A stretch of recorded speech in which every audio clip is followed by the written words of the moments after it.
Hello and welcome to episode 23 of the barn door restoration.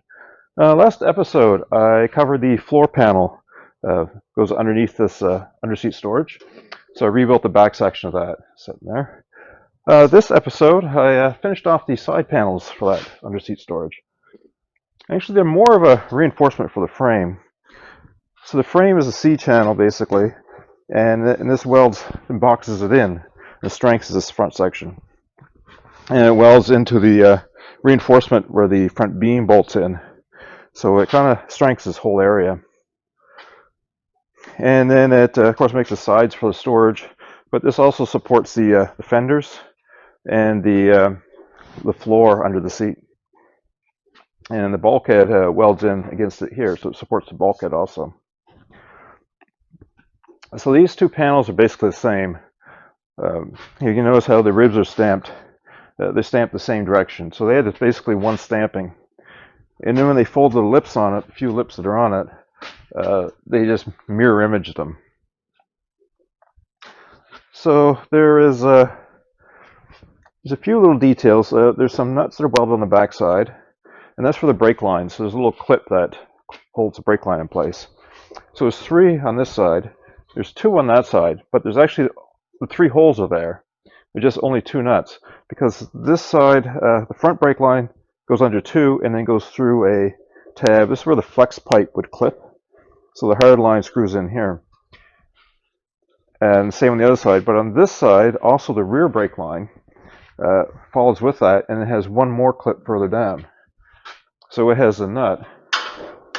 But that side had the hole, but didn't have the nut on it. I was questioning myself whether it should have the nut or not. This is why I don't throw stuff away. So I always keep all the stuff until I'm finished the project. You never know what little detail you're missing. So the brake lines go on that way. There's also a bracket that supports the end of the tube that the clutch cable goes through.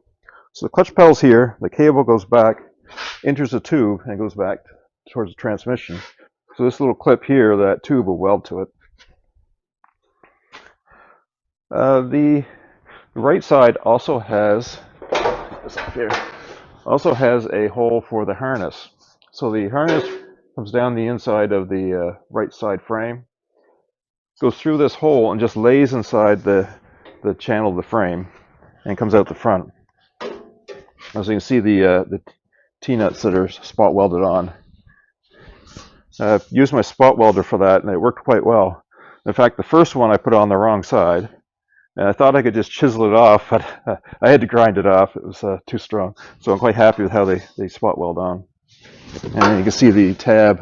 It was just bead welded onto there. Oh, set that over here for now. So in an earlier episode, I cut these panels out, and I started adding the ribs on this side. I hadn't got around to adding them on the other side. So this time around, I actually just welded those. So I trimmed back as much good metals I had, and then I just welded this side as in one piece.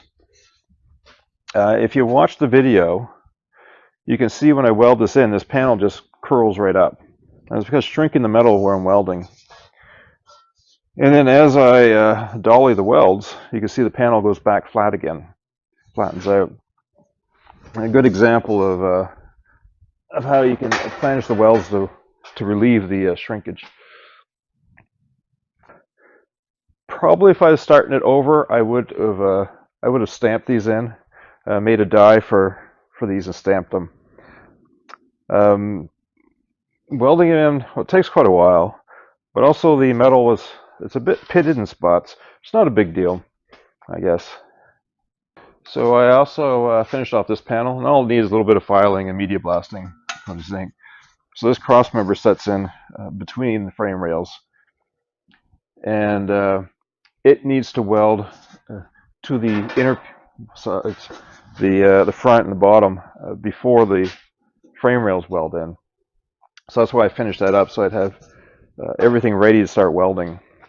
So now I have basically all the parts for this underseat storage area that I can weld together. But I'm not going to do that yet. Next episode, I'm going to finish off these front frame rails. There's a bunch of little details to add, and I never did finish the welds off properly. They still need to be cleaned up a bit more. So I'm going to get that done next episode. The reason why is I think once I start welding this, it's going to go really quick. And I think I can weld this whole area up in one go. So that's why I want the frame rails finished. So that's next episode. It's the front frame rails. I upload the drawings for these inner panels to GrabCAD. The link in the description. And keep watching for some videos working on these and some of the details and such. I guess that's all I wanted to cover for this. Well, thanks for watching.